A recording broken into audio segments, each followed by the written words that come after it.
Hey there, what's going on? Welcome back to the Flex Diet Podcast. I'm your host, Dr. Mike T. Nelson. On this podcast, we talk about all things to increase body composition, strength, and performance, all without destroying your health in a flexible framework. Today on the program, we've got my good buddy, Dr. Chris Perry. I work with him and the other guys, Dr. Andy Gelpin, Dan, the whole Barbell Shrug crew, and everyone else over at Rapid Health Optimization. I wanted to get Dr. Perry on the program here to talk about his research in the area of sleep. We cover everything from the standard hygiene stuff, which we briefly talk about. I think most people are aware of that. And then we talk primarily about the use of sleep restriction, the kind of U-shaped curve. Are you really at risk if you sleep, quote unquote, too much?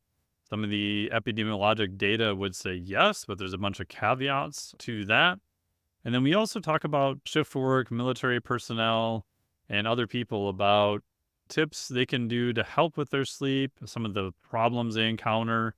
This especially applies to people doing shift work where they have to transition from days to nights or evenings and back and forth.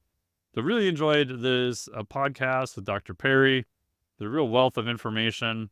And not only is he a hardcore academic, he also coaches people over at Rapid Health in addition to helping with lots of the internal education across a wide variety of topics.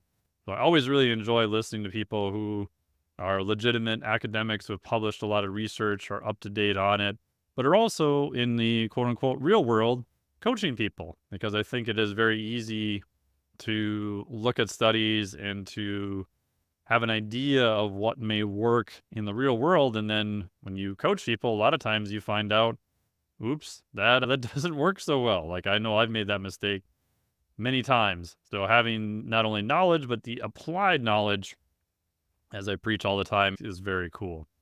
And then this podcast is brought to you by the Flex 4. If you want to know Dr. Perry's top 4 things to do to improve your sleep, then check out the Flex 4.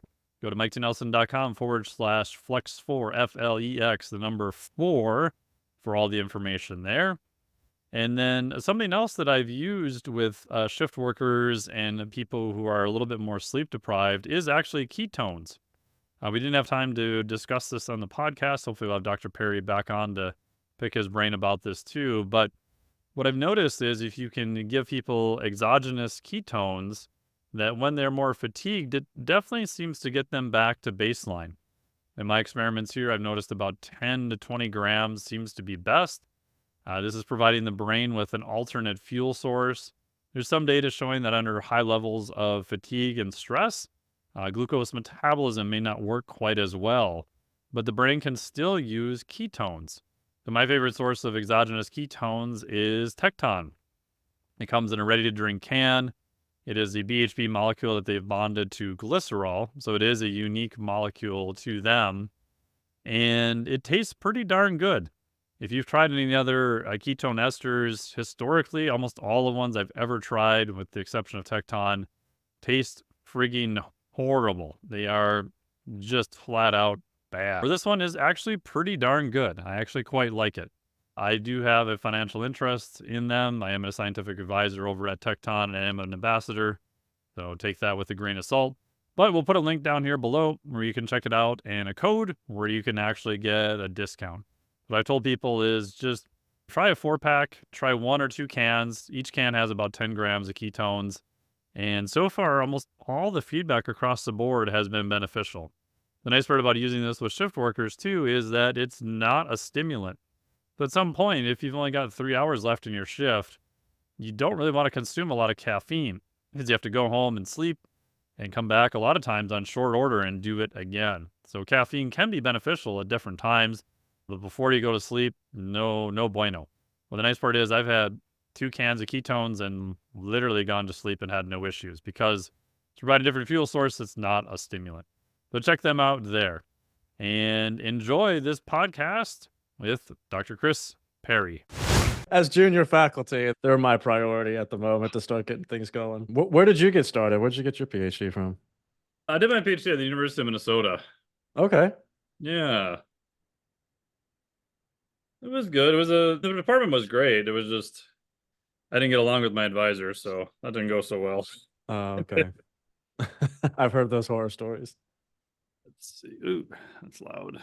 Make sure this works here. My advisor's whole goal in life was to, no matter what I did, I was going to be there for the longest amount of time possible. And it was Oh just to God. make my life a living hell because his advisor made his life a living hell. So he felt compelled to pass it on. Oh, I hate that. God. I'm like, bro, just I tell me just what let you me want done. go. I'll get this shit done. I'm not looking for an easy pass. Just what do you want? When do you want it? We'll do that. And then we're good, right? No. I must have been blessed because I had the best committee ever.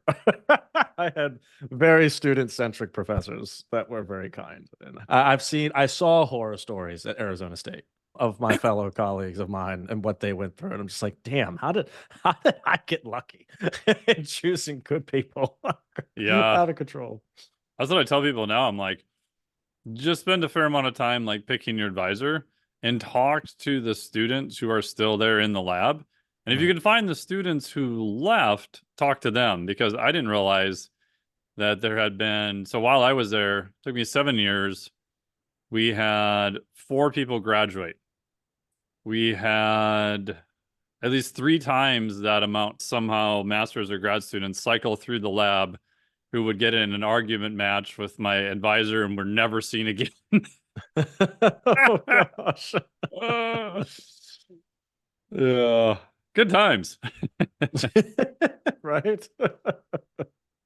Oh my God. And it took me, I was ABD for a little bit and just going through that. Glad to be done and away with and finally moving on in my own direction because that was the whole reason why is because during COVID kind of delayed my dissertation. And so Oh shit.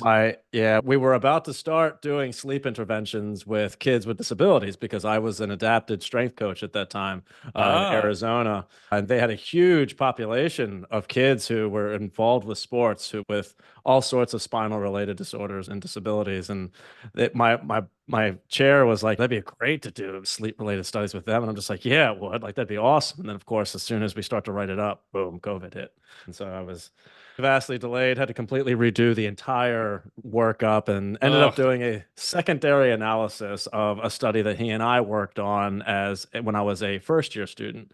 But it was a great study. I learned a lot from the whole process. I learned more about advanced statistics than I ever thought I would Ugh. ever want to learn. Yeah, I just got 3 reviews I have to finish today actually for abstracts, and they're like, "Well, the stats just seem weird." I'm like, "You're asking me? Like you're asking the wrong dude. Like I know basic stats, but I any peer review I put down where it's like in my pea brain, you could do basic stats and you did some fucking Bayesian statistic, God knows whatever.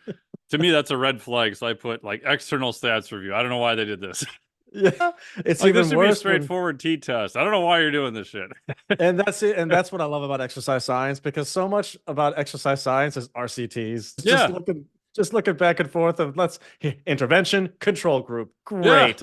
ANOVAs all day long yeah. until you get to a vast intervention and epidemiological mixed in study like what we did. Because, and I don't know what your take is on this, but after going through my dissertation, I never want to do a multi-site study ever Oh God, no. because of the Oof. amount of just issues that come up with how different coordinators process data in a different way and set up their Excel sheets different. The biggest issue with my dissertation was the amount of missing data, and it was Mm, absolutely insane. And so one of my committee members had to teach me how to utilize linear mixed models to be able to accommodate for it. And I was like, this is, I'm grateful for it because I learned some of the most advanced stuff ever. But at the same time, I was like, there's no other graduate student at ASU doing this right now. This is insanity. And he was actually impressed because he's, yeah, I haven't seen any of our graduate students do that. I'm just like, oof. that's insane. Never again. But it was a good learning lesson. And I sure as hell learned a lot about sleep in older adults. So that was the big thing there. That sounds horrible. I had to get my third study done because the stats didn't work out on the first study. The third one, basically, I found no results, so they said we're not going to publish it. And I'm like, I did the thing, like I did the whole study, I did the human subjects, FMD, blah blah blah. So Right. I started had to find another topic, get farmed out to the epi department, and they did a nice intervention study looking at borderline type 2 diabetics, exercise, all this stuff, and get all the data from him. Okay, cool. Looking at all the data, spend 3 months trying to figure it out, stratified, blah, blah, do all your stats, all your cool charts. Great. Hey, cool. We found an effect. I go to bed and I wake up the next morning and I'm like, something about this doesn't seem right. Like, how does the exact same data point to 3 decimal places show up across multiple subjects? I'm like, eh. So I asked him about it, and he's, oh, so I said, give me all the raw data. Well, it turns out they didn't give me the right codes. They had only given me initials, and there was Oh, 3 no. people with the same duplicate initials out of 30 in the study. And the data got mixed Oh, between trial 1, trial 2, and trial 3. And I'm looking at this and I'm going, oh shit. So I'm then like, give me all the raw data, give me all the scan files. I don't want anything handwritten in. Give me all the. Long story short, I spend 5 months redoing all of that, and it shows no effect. oh And then he goes, God. well, we're not going to publish it now. What do you mean you're not going to publish it? This is a year and a half of my life. Oh And I my found God. your error that you fucked up on that I could have easily sent and published it and found a result. No one would have found it. And so then I had to go find another study. So, yeah. Oh God in heaven. So I now know I can taste your disdain of academics. For sure. Yeah, it was at that point, I'm like, this is the second study I've done and you're not going to publish. I'm like, what we found is what we found. I don't control the data. It would have been better with the error that you sent me originally because we found something then, but it's not correct. Oh God. Well, that makes me think of the countless studies that have been published where they didn't find the error. Oh, yeah. And not that it's ethical and I don't agree with it at all, but shit, I see how that stuff happens. So if you have to publish and you've got a limited time frame and you're like, this looks wonky, whatever, we found a result. It's and then you wonder about, because peer reviewing, like, you don't see the raw data a lot of times. A lot of times I'll request it if something looks weird, but Right. you're assuming the lab did their due diligence on all this stuff in the background that you can't verify even as a peer reviewer. So it's Exactly. freaky. That was one of the things I loved about my mentors. He was all about ethics. And so he was but he was also about publishing no data either, like well, no Yeah. result, because this is important information. People should know that there was no result here with this intervention so they can do it better or do it differently. And so I'm really grateful for my mentor, Dr. Sean Youngstead. I'm not sure if you've ever read any of his research. He's he's getting more into chronotype now. Oh, cool. He's still at ASU, but he's really interested in longer sleepers. That's his thing. And he did a lot of work with veterans for a while. So, and did a little bit of sleep restriction work as well. He put me onto that, which I am really interested and fascinated about too. And maybe that's something we could discuss today, but that's learn from him. So big on the cognitive testing, and man, everything exercise related when it comes to sleep was our wheelhouse.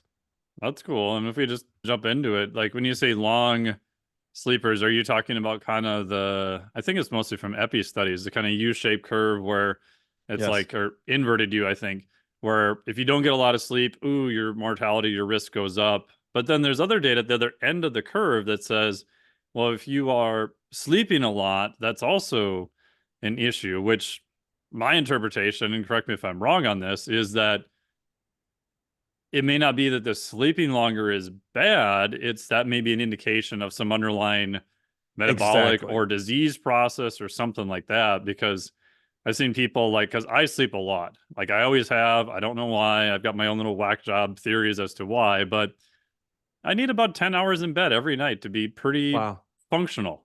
And people are like, oh, bro, you're going to die so early. I'm like, I don't have any other metabolic issues underlying. I think that's a diseased population. You're looking at that end of the curve in those studies. And I love that you just pointed that out right there, Dr. Mike. There's such an individualistic approach to this. It's like everybody Oh, is totally. different with what they need. And that's something that my mentor was big on talking to me and teaching me about. So it was his paper with Dr. Kripke that showed that U-shaped association that he Yeah. did way back when in 2004. And he did this they did this on thousands of individuals when they collected the epidemiological data. And they showed exactly as you just described, that U-shaped association at anywhere from about 6.5 to 7.5. That's like the golden zone, right? The Mm-hmm. least hazard ratio. Anything less than that, anything greater than that, you start to see an increased hazard ratio. And it's usually above 8.5 or so that you saw more of that drastic curve. And our own Doug Larson, he asked me, he was like, so what about individuals who are fit and active? Does that curve change? And I was like, yes, I would almost guess without trying to look into the literature. I can almost guarantee yes, because of the greater need for more physical restitution. You're going to get those individuals who are going to need 8 to 9 hours of sleep per night. Like all the athletes I've ever worked with specifically are always the ones who tell me, Coach, I need 9 hours in bed every single Oh, night for yeah. me to feel like I can approach the bar tomorrow morning when I'm doing my PRs and I'm doing my barbell work. I'm like 1000%. And so we have to be better as communicators with the general public as saying, don't look at every study as, oh my gosh, if I get more than 7.5, my hazard ratio starts to go up. I've had to communicate to a lot of people, you're fine, you're okay.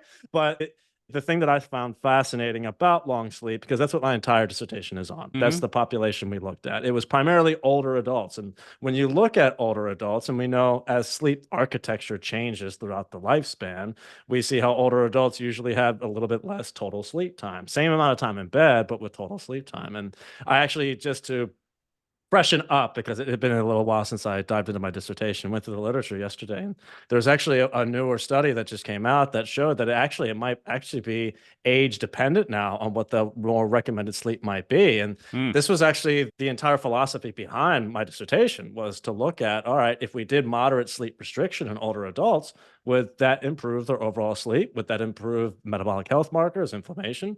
My specific expertise on it was exercise science. And so I looked at it from a physical activity perspective. But we had this thought, what if we restrict their sleep down for those who sleep way too long? And these are the individuals who are in bed more than 8.5 hours a night. And now, dissertation aside for a second, because we didn't find anything, of course.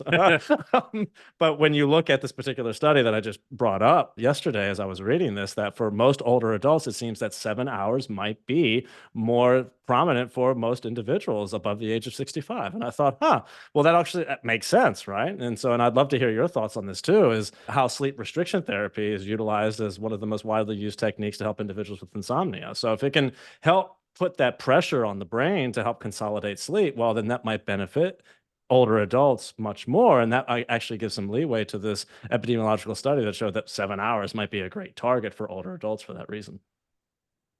Yeah, I always there's some studies that have been done in, I don't remember if it's the North Pole or the South Pole, where because everything is inside, they basically removed any reference to light. They removed any clocks. They couldn't have a watch, couldn't have a phone.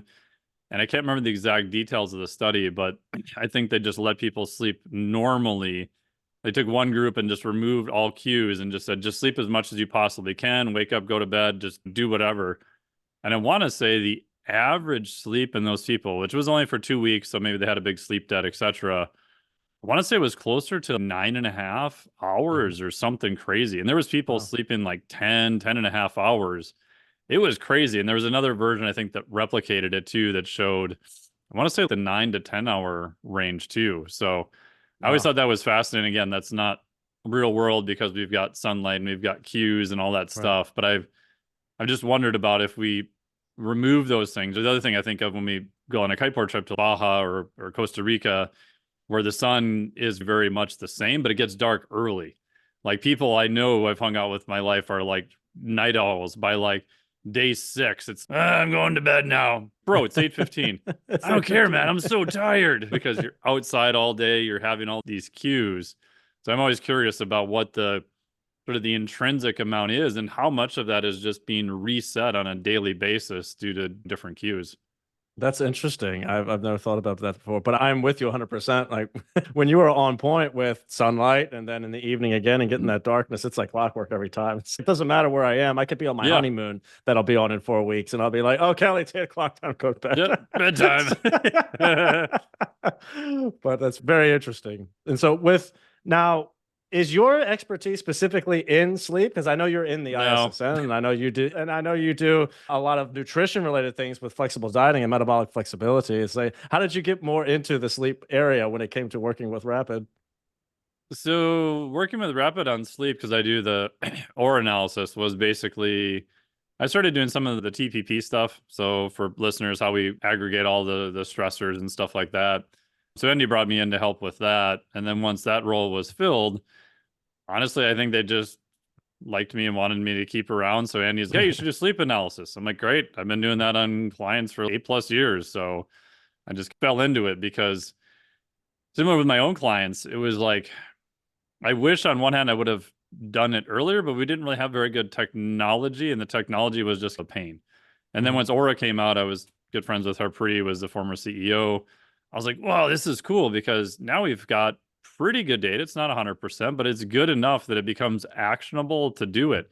So I started ordering all my clients like Aura rings and was sending them to them. And because now I had a way of cross-checking the habits that we were giving them, where Right. before it was like, oh yeah, just write down what time you go to bed, like equate how you feel in the morning, and Yeah, sleep diaries are hard. compliance was just a disaster. Or at least this way I can look and go, okay, bro, it says you slept 6 hours last night. Instead of berating them and be like, hey, what's going on? A lot of Right. times, like it's, oh, the kid kept me up, or the dog was crapping in the basement, so I had to throw him outside, or whatever, right? There's something going on. And then if they can get back on track, it's, oh, we're good. But then if something keeps happening all the time, then it's a different conversation. But it was Right. nice to have a way to, quote unquote, spy on people and see what they were actually doing instead of only relying on self report. Right. And I love the Aura data for that reason. It was one of our professors, and her name is lost on me right now. But I remember during my PhD when the Aura ring first came out years ago, she was actually one of the leading individuals who was doing the validation studies with it. Oh, cool. And I thought that was really interesting. And they were looking at all sorts of things. And she's more into postpartum work. I think it's Dr. Huberty. So Jen Huberty did some of that research. And I remember at that time, because my colleague, my fellow student who was also in the PhD program, she was telling me all about it. And I was like, oh, Oura Ring. And so I remember looking it up, and I was like, poor PhD student at the time. I was like, oh, I can't I afford know. that. There's no way. And I remember talking to Sean, my mentor at the time, and he's, oh, yeah, I've heard of that. Yeah, yeah. Maybe you can write a grant for it. I'm just like, okay, Sean. I was like, so that was a dream. But now that we have this awesome ability to use them as we're working with Rapid and doing how we serve our community there, it's been a real good eye opener. And I don't know how much you read into ASCSM or anything, but Dr. Michael Granier is a big researcher in this area. And he actually just did a presentation at ACSM these past couple of weeks talking about how great these trackers are for certain aspects of sleep. And for sleep, it Oh, seems to cool. be okay. He said it's heart rate variability. That's the one that's we need a little bit more work. And it'd Yeah. be interesting to hear more about how they can make improvements in that area. What were his issues with the HRV on it? I don't know specifically. These are what I wasn't able to make the talk. This is what was shared with Hmm. me. And I've spoken with him before. So I'm real tempted to reach out to him and be like, can you send me your slides? Can you give me like a 15-minute audio message about it? And so it was Corey, who you also know, Yeah. Corey Van Vick, who was at the presentation, who was Yeah. walking me through it. And I need to, that is still an area of outside of my scope, I would say that I still need to work more with is heart rate variability, which is why I sent you that message the other day. But I find it more and more fascinating as it relates to so many of our clients constantly bring it up. It's just like my HRV. And so, which is why I loved your take on the whole aspect as well, as it relates to not only their sleep, but so many other underlying factors that could be contributing. Yeah. And I've pushed Aura for years, although I don't really know many people there now anymore. Of I know it's a pain in the ass, and I know you want it to be, don't have to do anything, but could you please just give me the feature of doing a commanded measurement to get an HRV in the morning? Right. Because in athletes, is if your resting heart rate is gets to a low of 38 or 39 on Aura, I can guarantee your HRV is not really going to move unless you go out and do like a bender at the bar and sleep 4 hours, right? Right. You just have so much parasympathetic tone saturation lying down, you're measuring it lying down, your heart rate's already super low. You're just not going to see much. But if you measure it seated or standing in the morning, you just hit a button, it goes out, it does the measurement. That kind of solves that issue. But Right. I understand Aura's perspective where they're not really like marketing it to super athletes either, and it just adds confusion to the screen. And so it's we're just not going to mess with it, which Well, I find that I it get. would be a useful metric for anybody to know what it Yes. is first thing in the morning. Yeah. And that's the issue, like with the research. Like a lot of the research on HRV was all done via 1 point commanded measurement in the morning. Yes, you had some hospital instays, you had some people sleeping in labs and stuff like that to collect 24-hour data over the course of the night, but we just don't have this back catalog of data of having months to friggin' years now of grabbing HRV overnight. So we don't have a lot of the literature to say what does that really truly mean And it's not quite the same as doing a command and measurement first thing in the morning. Right. It's similar, and then as you athletes get more trained, it becomes, in my opinion, more divergent on that. Right. And I completely agree. So, what are some of your top takeaways with? I was going to get back to the sleep restriction. So, explain what that is for listeners, and when would you consider using it? Because it seems paradoxical that, oh wait, I have sleep issues, and you're telling me to restrict my sleep. This sounds like a stupid idea. So, and just to clear it up for everybody, because this is one of the things that is, I still wish researchers would be better about this when they label their studies. Right. Sleep deprivation is not sleep restriction. Sleep deprivation is when you are being deprived of sleep. Like you actually are, you have some sleep debt. We need to fix this. Whereas sleep restriction is a tool that we use and to help individuals potentially consolidate their sleep. So in my experience with working with it, sleep restriction can be, and it's vastly different from study to study. You'll have some studies where they do very light sleep restriction to moderate sleep restriction, like what I did for my dissertation, versus vast sleep restriction, where you'll sleep in literally just nuke the hell out of their sleep for a night of up to 6 hours or so, which I have yet to find a study where they didn't find negative health ramifications from that. And so with my experience working with sleep restriction, first did it with as a PhD student working with Dr. Sean Youngstedt in our multi-site sleep study. And it was a very long study. He was working on it before he actually came to ASU when he was still in South Carolina. And it was 5 different schools where they wanted to look at how they could improve exactly as you and I were just discussing. Can we reduce and restrict individual sleep who sleep too long, above 8.5 hours of sleep, and potentially improve not only CRP, not only HbA1c, because that was what he wanted to focus on. He wanted to see how this improved metabolic health markers, because if we can help with sleep efficiency and improve that, we might see improvements in metabolic health, which I would agree with now that we've seen a lot of literature that's been able to do that now with better metabolic markers being associated with better sleep. And so what if we did this for the individuals? And one of the biggest issues we saw in the literature at that time, there wasn't a lot of research that was done on moderate sleep restriction of only an hour or so. When you look at all the studies, it's 3 or 4 or 5, 6 hours. And to test this, he actually, with Dr. Zelinsky, before I became a student, they wanted to test this to see if it was even tolerable in older adults. And they were able to see that upwards of 90 minutes, it was just fine. Like they were able to tolerate it fine. And so what we ended up doing was a long 12-week study where they would compare average sleepers to longer sleepers, average being your normal older adult that gets the normal amount, about 7.5 or so hours a night, no real big issues or underlying sleep disorders, versus the long sleepers who do sleep longer than 8.5 hours a night or so. And so the whole theory is if we utilize a moderate time in bed restriction of just an hour at an appropriate time that's more suitable for that individual that they could tolerate. And so, and I'm sure you know this as well, when you make someone stay up later at night, it's much easier to restrict sleep rather than have them wake up earlier. And so, but we wanted to give them the choice. And so, which looking back now as a full-blown academic, I was like, there might be some methodological things here we need to change as far as potentially helping things here. And I'll tell you why here in a moment. But that's what was done in order to help these individuals be able to stay tolerant towards is what works best for that person. Now, unfortunately, because of the nature of the multi-site sleep study, that we didn't find anything he wasn't able to find anything for its effects on metabolic health risk factors or inflammation. And then I wasn't able to find anything with physical activity either. There were some trends that did show increased counts in lighter physical activity and more associations with being physically active, but it was not significant. It was approaching significance. And so still being considered for publication. We're trying to go in that direction for it because it was one of the first that was able to show that we tried something like this. And so a lot of my committee members would say that should still gain some attention from somebody. That'd be good for a journal somewhere. So we're still trying to get that published, but that's been my experience of using it. And the more that I look into the literature and you see this for insomnia, sleep restriction can help insomniacs be able to force that consolidation. And so, and I heard our own Dr. Galpin talk about this as well. Yeah. And so first, I have a great experience working with individuals with shift work. And I would love to hear about your experience as well. I Dr. Michael Lane and I, he's my colleague at Eastern Kentucky University. We co-direct the Tactical Strength and Conditioning Research Lab. Oh, And awesome. we work with the DUCJT, which is the Department of Criminal Justice Training. We've seen, I think, over 9 different cohorts now of police officer cadets that we recruit from all over the state of Kentucky. And we got in there by just being strength and conditioning coaches saying, hey, let's do your movement analysis, let's do the injury prevention. All needs work, by the way, of course.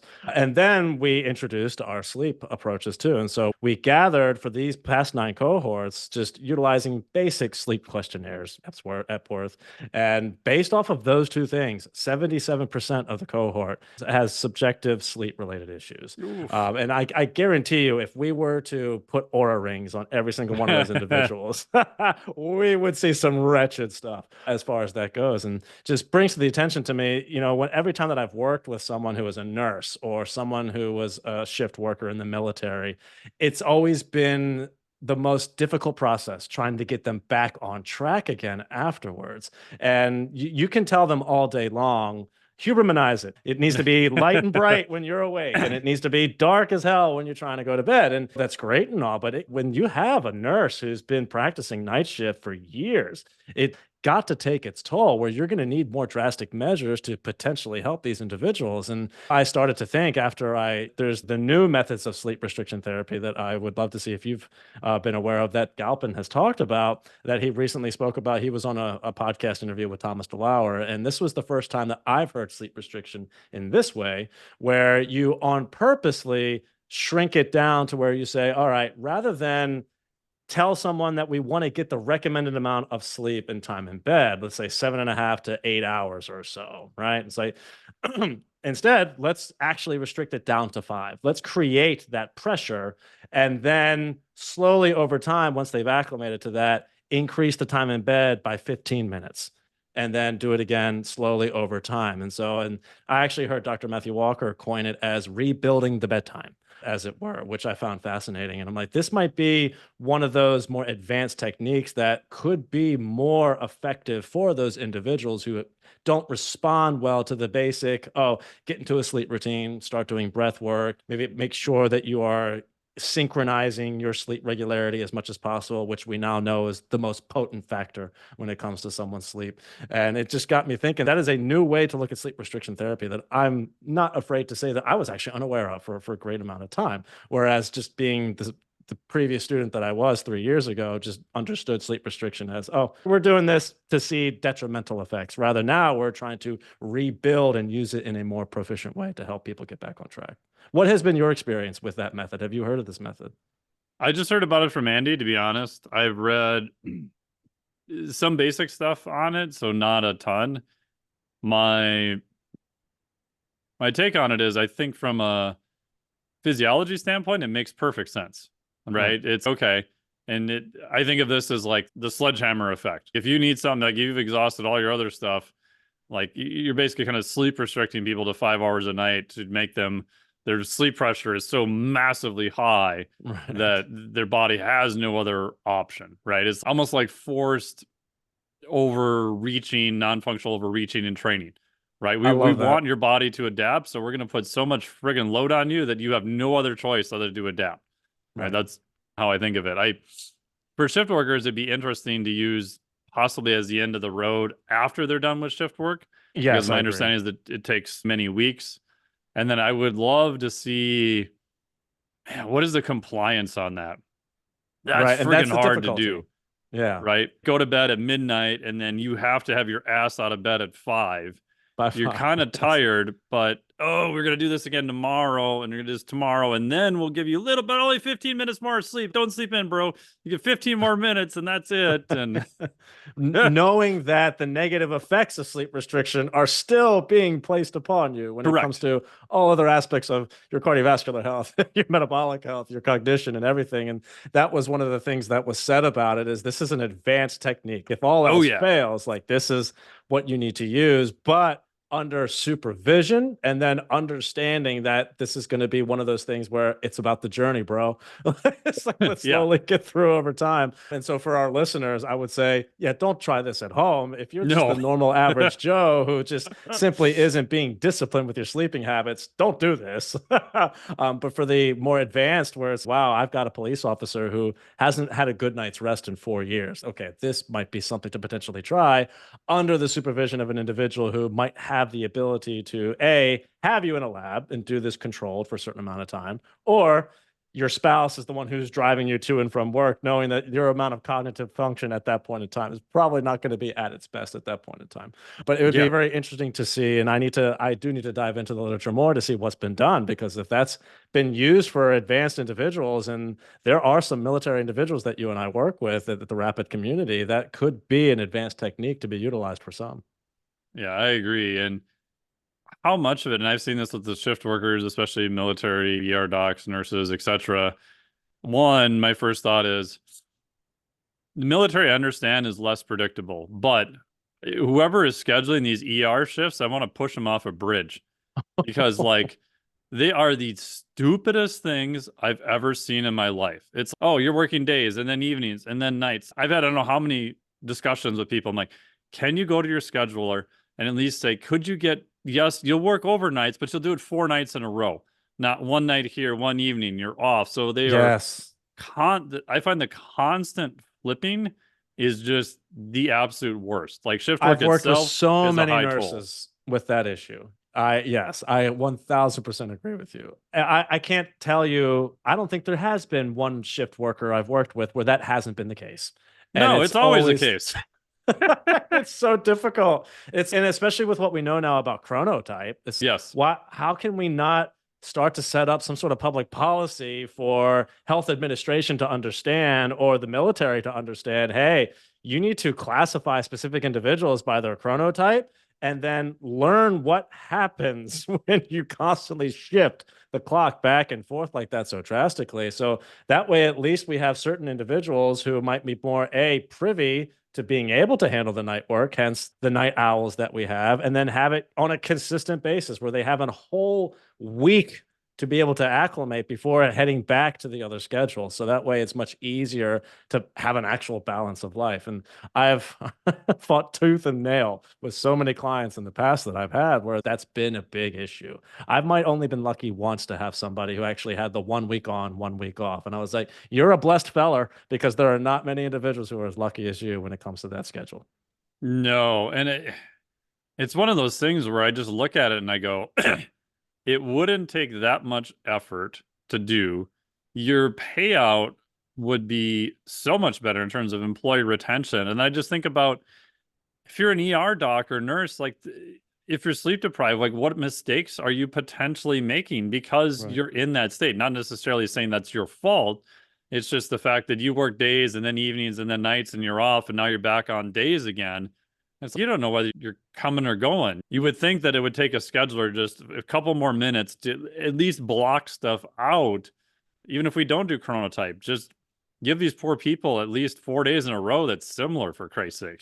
Right. And then maybe they actually have a better shot at being the people they want to show up as around their Correct. families. And we'd have less we'd have less mental health related issues and problems within relationships with these populations. Because when you look at the literature, like these are the populations that are at the highest risk of all these negative health outcomes we Oh, by see, both far. physiological and of course psychological. And especially I'm very biased towards veterans because they just they get knocked for so many things. And that's been primarily where all my experience has been in my past years of working in academia and just on the side as well. I used to do a lot of volunteer work as a personal trainer and strength and conditioning coach with wounded warriors throughout my Oh, graduate cool. school time. And and EKU specifically here in Kentucky, we for a long time have predicated ourselves on having one of the largest populations of vets in our communities. And creating educational opportunities for them. And it's always been near and dear to my heart working with this population. I think it's honestly how I got offered to do my PhD in the first place, because that was Sean's focus as well, working at the Mm. Phoenix VA hospital. And so the entirety of my PhD experience was waking up at 4 a.m. to go work with our vets at the Phoenix VA hospital who had obstructive sleep apnea, and, be their personal trainer. And it's just, one of the most eye-opening experiences for me throughout my career, because you're working with these guys who, would tell you stories about how great in shape they were and all the great things they used to do. And then after getting out of the service and then going through everything they've gone through with night shift and everything else that they had, the poor guys are suffering from so many different health related outcomes and chronic diseases. It's just something has to be done to improve how we're approaching working with these adults. And every person I asked, obstructive sleep apnea or not, you can always ask them, just, oh, I haven't slept in years. Just say, oh, I haven't had a good night's rest. It's okay. We really need to focus on better approaches to working with this population. Yeah, and especially in that population, how much of that, at least what I've seen, is a lot of these people have a very hard time down regulating, Yes. whether that be past trauma, stress, sleep issues, airway issues, across the board. You just see all of them. That's the one thing that I see that's very common, is just their ability to down regulate is generally not super good. I don't know if you've seen Yes. that also. Yes, yes. When you look at I'm trying to remember the name of the test, the mini mental health state test that we would utilize throughout my dissertation, and through Sean's aspect of the study looked at that as well. And one of the primary things that they always came back with was just always having that uneasiness, high levels of anxiety, individuals who just couldn't turn it off. And that was just anecdotally speaking, when interviewing a lot of my subjects that I had, that was always the problem, is that they just felt like they could not relax even when they were relaxed. And these were guys who, were just so on top of things in general. And there's a couple guys that we work with right now who, I won't say names, throughout our Yeah. community itself, who they'll tell me all the time, they're like, Chris, I feel great. Like, I feel good. I don't feel stressed. It's, well, that's not what your heart rate variability is Yeah. telling me right Your now. metrics don't say that.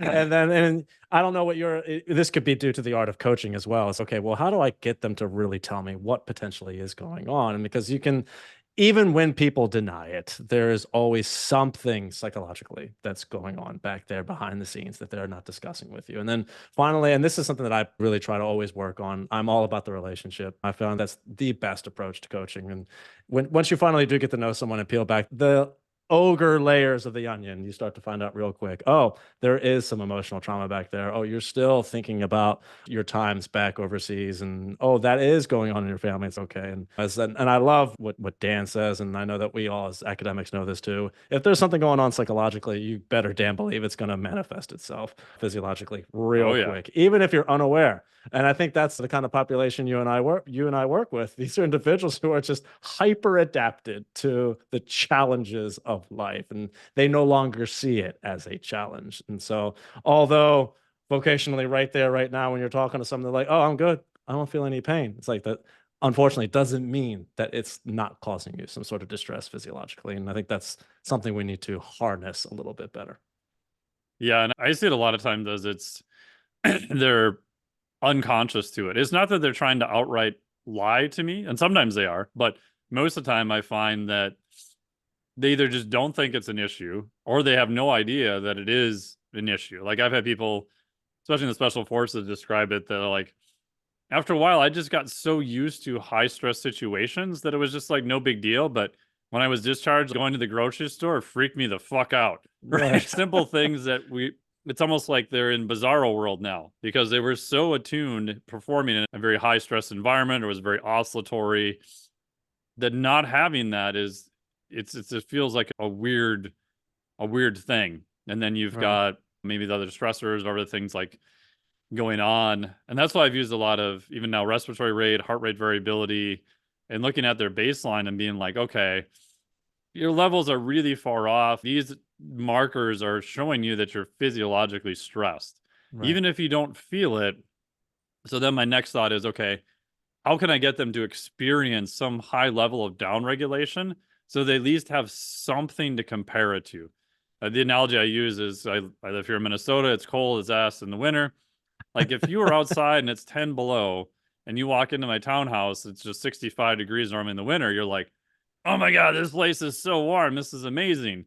But Right. if you're my wife working here all day and it's 65 degrees, you're like, you cheap bastard, why don't you turn the heat on? It's freezing in here.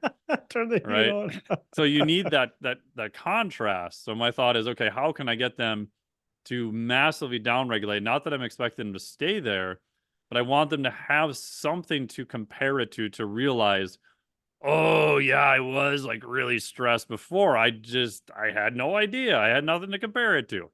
Exactly. And this is it, we're finding this a lot too with individuals who I have currently individuals with menopause. I Mm, definitely start seeing this as well, where they're in this state where they're just like, well, I don't feel physiologically stressed, but I feel like I can't ever calm down. It's well, you have so many changes going on right now that although what you're not used to, now have a completely different environment that you are physiologically that's going to negatively influence the level of stress being placed upon the body. And so my experience and what I've come to learn as far as what might be the most effective tools for this is I can speak sleep hygiene stuff all day long. It's okay. Yeah. I know the macronutrients, right? Regularity of your sleep wake time is going to be one of the best things you can do and stay on top of, especially sleep wake.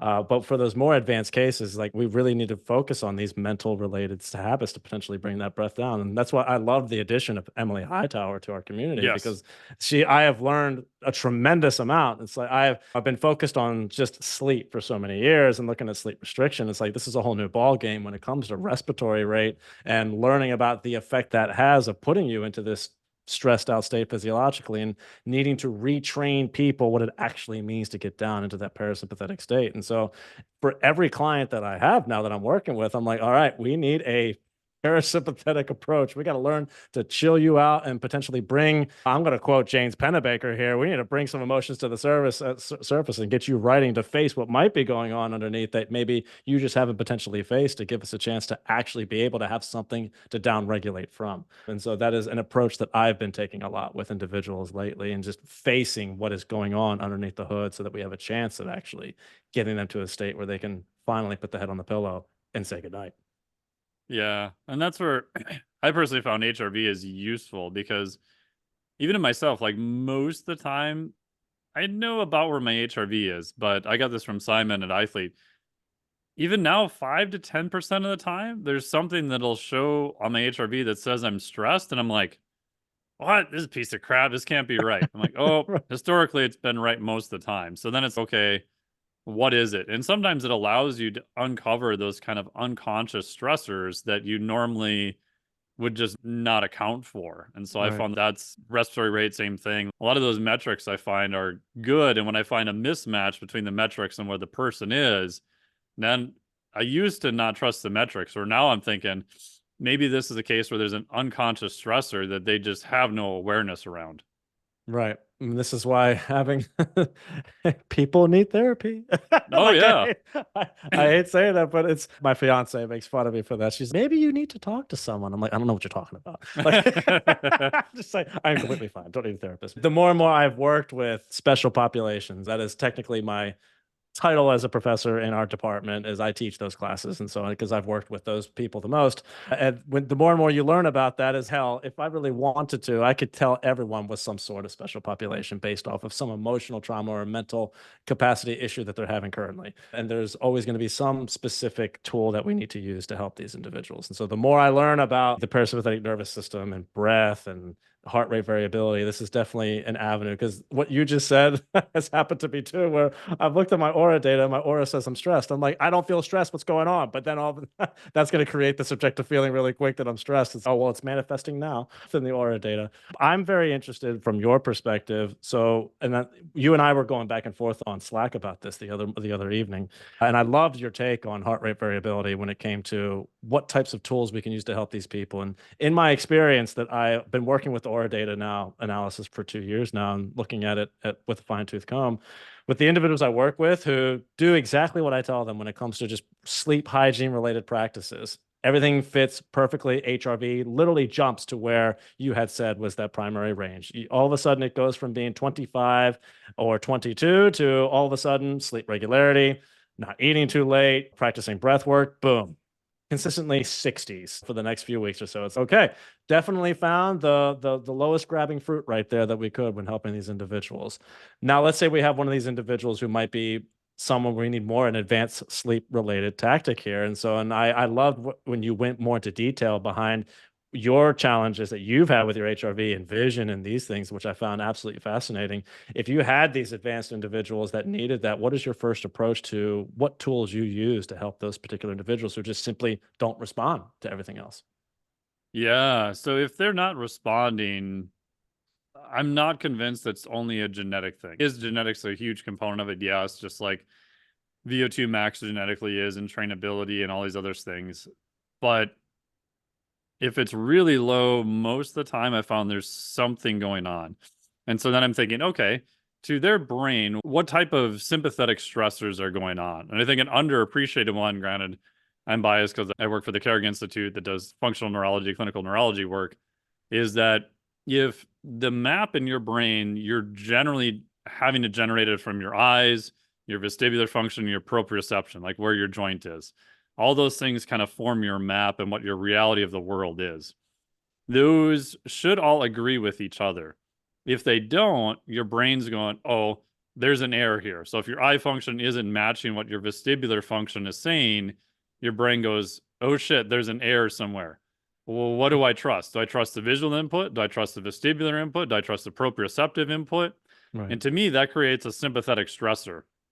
So your brain is going to have to figure out some workaround, or it's going to get stuck in this state where it's not really sure what's going on in your world, right? So if you close your eyes and try to walk around in your house, your stress is going to go up because you took one of your whole systems offline that you use to create all these maps.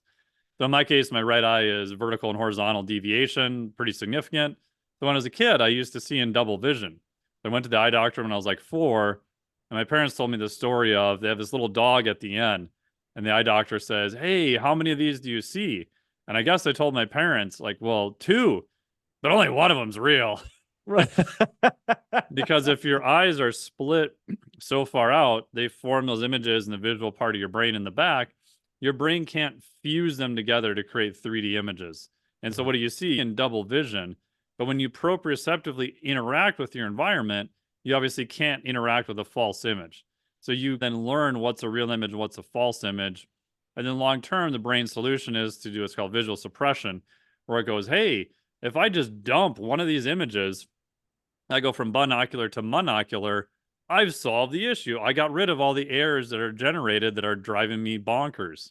So Mhm. my default is to drop to monocular vision. But now if you fast forward, well, you live in a 3D world. So monocular, you have to do workarounds.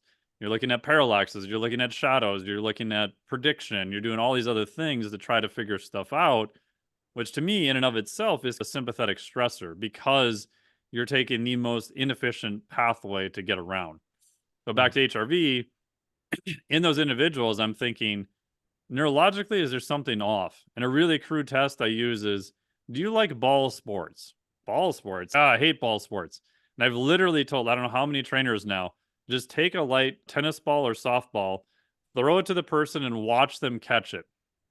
If they try to swat at it and move out of the place and it just looks unnatural, I can almost guarantee they've got some neurologic thing going on. If they catch Interesting. it normally, they're probably fine. Yeah, ball sports are great. Yeah, probably not so much. And if they have something weird, by all means, find a good functional clinical neurologist and get your stuff sorted out. But that more common than not. I didn't figure any of this stuff out till I was like in my mid 20s. So it happens very late. Interesting. That is fascinating, and I'm really interested in that world. Like when you started talking about it, when you sent me that message, I like perked up because I was like, oh, I've battled vision issues forever. I've Mm. had astigmatism since I was a kid, Ah, and for me, that always made me wonder. It's just all right. Well, am I blind as a bat, as my dad used to say, or could there be some things here that could be the reason for why at the beginning? But I do like ball sports, but it was after. grudgingly amount of times being berated by my father, get you better. so did I adapt in a way to just get better at handling it, and my brain potentially suppressed it to where it's just there's the ball, there's the ball, there's the ball? Or was that just my Italian upbringing that got me used to how people who make red sauce talk on a daily basis? But I found that fascinating because that made me wonder, could the individuals that I work with have some more advanced neurological things going on, or more to the story with the emotional traumas that just aren't being dealt with, to help them get into that better direction of helping them get better sleep? Because, when you look at this guy, Mike, it's just like, wow, this dude just does not, does not sleep. And he's ex-veteran and everything else. And so that's what I find the beauty of being in our world is I look at every situation as a puzzle, and what can I do to solve this puzzle for this person so I can help them at the end of the day? Yeah. And the other little thing on my sheet as we wrap up is anytime they've had multiple concussions, TBI, trauma, or like with military people, I just ask them, what is your profession? Like, oh yeah, I was the breacher, or I fired a lot of shoulder held missile systems. Well, how often did you fire them? Hundreds of times, thousands of times, probably. I can almost guarantee something's off a little bit. That doesn't happen to everyone. There definitely appear to be some people more susceptible than other people. But then I'm like, okay, go just get a screen from a functional neurologist. If it's all great and you pass, cool. We check it off the list. We don't worry about it. We move on to the next thing. Right. If there's something there, great. Can they do any training to change it? Because we know the brain's very neuroplastic. And a lot of times people are like, oh my God, like a friend of mine referred her to a buddy of mine in Colorado. She had 17 concussions and she didn't Oh my really gosh. know how far off a baseline she was until she went through a lot of the work. And now she's, oh my God, I feel so much better. I can multitask again, like performance is better. Again, it goes back to figuring out why they're off baseline and what direction you need to direct people. Right. Cool, Mike, I man. feel like we could talk forever. We got to do this I again. know. We got a hard timeline, but we'll have to have you back on again. Where can people find out more about you? Obviously, we work with you at Rapid Health, but do you have any other? I know you've got a ton of information that's always going out everywhere. So, where are the best Right. sources Yeah, for sure. people? Yeah, appreciate it. And so my name's Christopher Perry. I'm on Instagram at Dr. C. Perry 001. I've never been able to get rid of the 001. That was been a part of I remember my dad did all his email addresses that way. J Perry 001. And as a kid, I was like, well, I love my dad to death. So it's like C Perry 001. And so never been able to get away from that. And of course, when I went to go change my Instagram tag after I finished the PhD, I was like, of course, there's a Dr. C. Perry somewhere. So Of course. Yeah. you guys can find me at Dr. C. Perry 001 on Instagram. I'm in the process of building my own podcast again, as you see behind me here. And so I was a host for one for a long time, but we've since parted directions, and I wish them the absolute best. And they're my old team and I love them to death, but it was time to go into a different direction. You guys can find me at Rapid Health Optimization, where I, of course, work with Dr. Andy Galpin and Dr. Mike T. Nelson here. And then you can find me at EKU_ESS. I'm the co-director of the EKU Tactical Strength and Conditioning Research Lab. And stay tuned for more as I continue to build more avenues of trying to teach people as best as I can on how to better sleep and just how to better take care of themselves. Awesome. Well, thank you so much. And thank you for all your help and all the wonderful stuff you're doing at Rapid. And I highly encourage everyone to check out all the great information you have going out. Really appreciate it. Always. Thanks for having me. It was an absolute blast. Yeah, we'll have you back on. Thank you so much. Yeah, man. Thank you so much for listening to the podcast. Really appreciate it. Huge thanks to Dr. Chris Perry for sharing all of his wealth of knowledge there. Make sure to check out his Instagram and all the great information in his upcoming podcast, all the wonderful stuff that he puts out. I really love all of his stuff. Really great information that is not only accurate and backed up by research, it's also extremely practical because, like I said, in addition to being an academic, he is actually working at Rapid coaching individuals, which is really great because you learn the applied knowledge that is necessary. If you want to learn his top 4 action items for better sleep, you can go to MikeTNelson.com/flex4, FLEX4, and that will put you onto, the newsletter list also. So thank you very much to him. Thank you so much for listening to the podcast. We really appreciate it. Talk to all of you next week. That was wonderful. Bravo! I loved that. Oh, it was great. Well, it was pretty good. Well, it wasn't bad. Well, there were parts of it that weren't very good, It though. could have been a lot better. I didn't really like it. It was pretty terrible. It was bad. It was awful. It was terrible. Get him away! Hey, boo! This podcast is for informational purposes only. The podcast is not intended as a substitute for professional medical advice, diagnosis, or treatment. You should not use the information on the podcast for diagnosing or treating a health problem or disease or prescribing any medication or other treatment.